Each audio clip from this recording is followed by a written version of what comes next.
हामी चाहिँ चितवनमा रहेको दियालो बङ्गालो हेर्न जाँदैछौँ होइन। कस्तो छ हेरौँ। म पनि फर्स्ट टाइम जाँदैछु। धेरै भिडियोहरूमा देखाएको थिएँ मैले। अब आज हेर्नेवाला छौँ कस्तो छ। यो चाहिँ ग्राउन्ड रहेछ अगाडि नै। यहाँबाट यतापट्टि चाहिँ आर्मीहरूको क्याम्प रहेछ सायद। त्यो अगाडि देखेकोतिर चाहिँ होइन। आर्मी क्याम्प रहेछ। अब बाटो चाहिँ राम्रो छ। अब राजैहरू पनि बङ्गालो भनेपछि त राम्रै होला पक्कै पनि होइन। अनि यहाँबाट चाहिँ हेर्न सक्नुहुन्छ ऊ माथि त्यो देखेको चाहिँ डाँडाकालिकाको त्यो केबल कार जाने ठाउँ। पानीको व्यवस्था पनि रहेछ। आउन त यता पनि मिल्दो रहेछ तर यता चाहिँ सैनिक इलाका रहेछ होइन। त्यो ठ्याक्क त्यो आँपटारीको रिङ रोड हो त्यो। त्यहाँबाट नि आउन मिल्दो रहेछ तर यो चाहिँ बन्द रहेछ। यहाँ आउन दिँदैन रहेछ किनकि टिकट काउन्टर यो साइडमा रहेछ साथीहरू। अब हामी यहाँबाट जाँदैछौँ।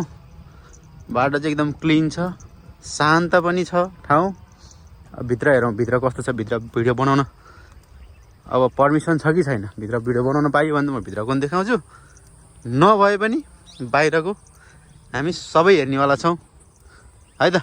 ल राजा महाराजहरूले ल्याएर टक्क हेलिकप्टर यहाँ रोक्ने ठाउँ है। इन्जोय गरे हो नि राजाहरूले नि पहिला त। लास्ट इन्जोय गरेको यार होइन त नि भाइ। यस्तो यस्तो बनाएर आनन्दमा चिलमा के ल इन्जोय गरे नि त यो। अनि ल यो त मोज हो क्या मोज। दुःख पायो भन्छ नि है। अनि तर जोगाएर चाहिँ राख्दै थियो है। जोगाएर चाहिँ राख्दै यो कुरालाई मान्नुपर्छ। हामी चाहिँ दियालो बङ्गालो इन्टर गरिसक्यौँ। बाहिर चाहिँ फोटो भिडियो खिच्न मनाइ छ भन्नु भएको थियो। खिचिएन। राम्रो सुविधा रहेछ। खिचिएन तर यहाँनिर यो ठ्याक्कै यो देखेपछि चाहिँ मेबी खिच्न पाइन्छ होला भन्ने तरिकाले खिचिरहेको छु। अहिले खिच्न पाइँदैन भन्ने भयो भने चाहिँ म डिलिट गरिदिनेवाला छु। हामी चाहिँ भर्खरै दियालो बङ्गालोको भित्र छिरेर आइसक्यौँ। दरबारभित्र चाहिँ यस राजा रानीको सुत्ने कोठाहरू। अब यो भनेको रेस्ट गर्नको लागि आउने ठाउँ रहेछ। मैले जहाँसम्म अहिले बुझेँ राजा रानीहरूले चाहिँ चितवनतिर आएको बेलामा यहाँ चाहिँ रेस्ट गर्ने ठाउँ रहेछ भन्ने मैले बुझेँ होइन। खासै त्यहाँभित्र त्यस्तो मैले हुन्छ नि हाम्रो जुन गोर्खा सङ्ग्रहालयभित्र भएको जति सामान अनि राजदरबारभित्र भएको जति सामान यहाँ खासै मैले देखिनँ। हुन त अब यो रेस्ट गर्न आउने ठाउँ भएर पनि नदेखेँ होला होइन। अब यतापट्टि चाहिँ यहाँ चाहिँ शौचालय भनेर देखाएको छ। अब त्यो शौचालय हेर्ने त अब जाने कुरो भयो नि। यहाँ स्विमिङ पुल छ अरे कतापट्टि हो। राजाहरूले युज गर्ने स्विमिङ पुल कस्तो छ त आज हामी देखाउनेछौँ। अनि त्यसपछि अब बिस्तारै बिस्तारै बाहिर निस्किनेवाला छौँ हामी चाहिँ। यो दरबार चाहिँ पुरै यो सालघारीको बिचमा छ है। मैले भने नि पुरै रेस्ट गर्नको लागि आउने ठाउँ कि। हामी चाहिँ स्विमिङ पुल भएको ठाउँमा आइपुगिसकेका छौँ है त। यहीँ छ स्विमिङ पुल।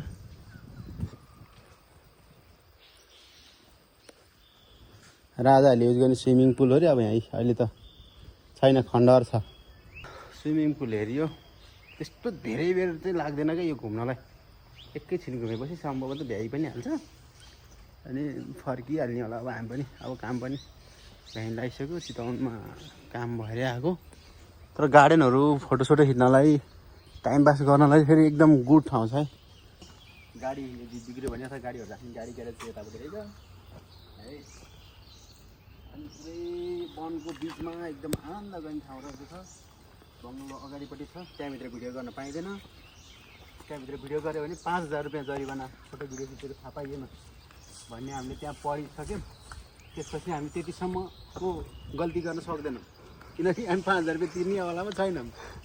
त्यही पनि कुरा के हो भने जहाँ पनि गएपछि एउटा अनुशासन भन्ने कुरा हुन्छ। अनुशासनभित्र रह्यो भने काहीँ पनि मान्छे झुक्नु पनि पर्दैन, कोहीसँग डराउनु पनि पर्दैन। हामी चाहिँ दियालो बङ्गलोको अगाडिपट्टि छौँ। अगाडिपट्टि देख्न सक्नुहुन्छ। त्यहाँभित्र राजा रानीहरूको शयन कक्षदेखि लिएर खाना खाने डाइनिङ टेबल अब किचनदेखि लिएर हरेक कुराहरू देख्न सकिन्छ। 2-4 बन्दुकहरू पनि त्यहाँ युज गर्ने भनौँ न सामान्य युज गर्ने सामानहरू मात्रै हामीतिर रहेको हामीले पायौँ। किनकि खास गरी भने नि यो त अब मान्छे आएर रेस्ट गर्न बस्ने अब घुम्दै आएको बेलामा बस्ने ठाउँ मात्रै जस्तो लाग्यो मलाई चाहिँ। तर एकचोटि घुम्न आउन पर्ने ठाउँ चाहिँ हो।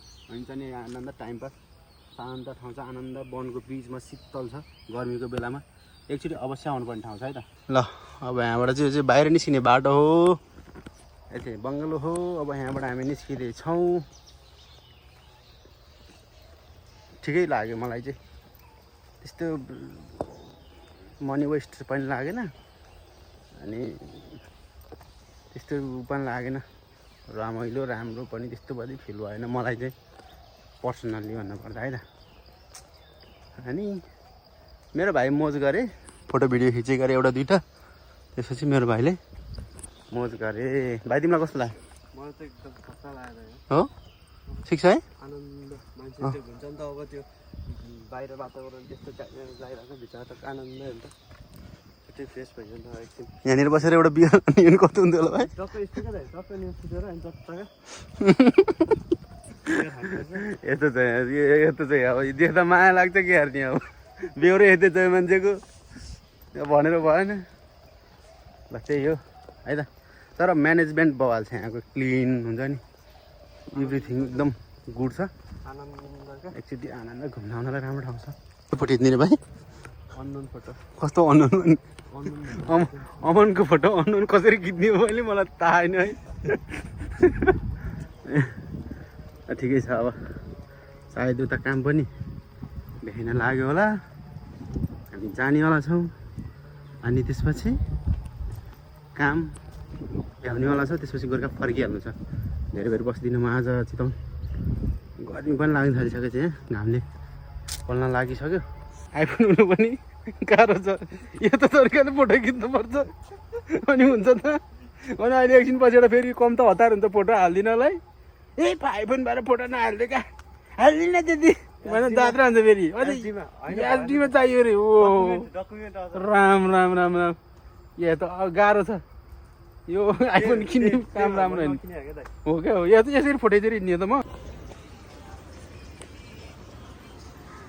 अहिले चाहिँ हामी फेरि स्कुटी पस्न छौँ।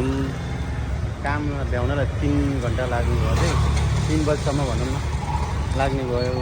अब कहाँ जाने भन्ने थाहा भएन, कहाँ गएर भयो कहाँ जाने भन्दै ठ्याक्कै नारायणीको तिरमा आइपुग्यौँ होइन। त्यही पनि यता छेउमा बुद्धको मूर्ति उता छ। कहाँ हो बुद्ध मूर्ति? यहाँ यता छ होइन। हामी चाहिँ त्यता नबसिकन यहाँ छेउमा बस्नु हुँदो रहेछ दिदी। त्यो दिदीकोमा आएर फेन्टा खाँदैछौँ, चटपट बन्दैछ त्यहाँ। अब टक्क एकछिनपछि चटपट खाएर अनि यहाँबाट फेरि निस्किन्छौँ। ल भाइहरूले यहाँ पुरै क्रिकेट हान्न खाने, यस्तो गर्मीमा पनि ए भाइले छक्का हाने यी ल चौका है, यो चौका है, यो चौका यो भाइले। यो भाइ तिम्रो के हो नाम भन त, ग्राउन्ड नेम? ल बल्ल यहाँको काम भ्याइयो मेरो काम। अब हामी चाहिँ यहाँबाट निस्किन लागेको गोर्खाको लागि है। भाइले आफ्नो सामान नपारे मिलात त परेन है, यिनको अवस्था यस्तो छ अहिले। ल अब गोर्खै पुगेर अहिले चाहिँ भोलिपल्ट भइसक्यो र म पसलमा पनि आइसकेँ है। आजलाई भिडियो यति नै, फेरि अर्को भिडियोमा भेटौँला। हस् त, बाई बाई।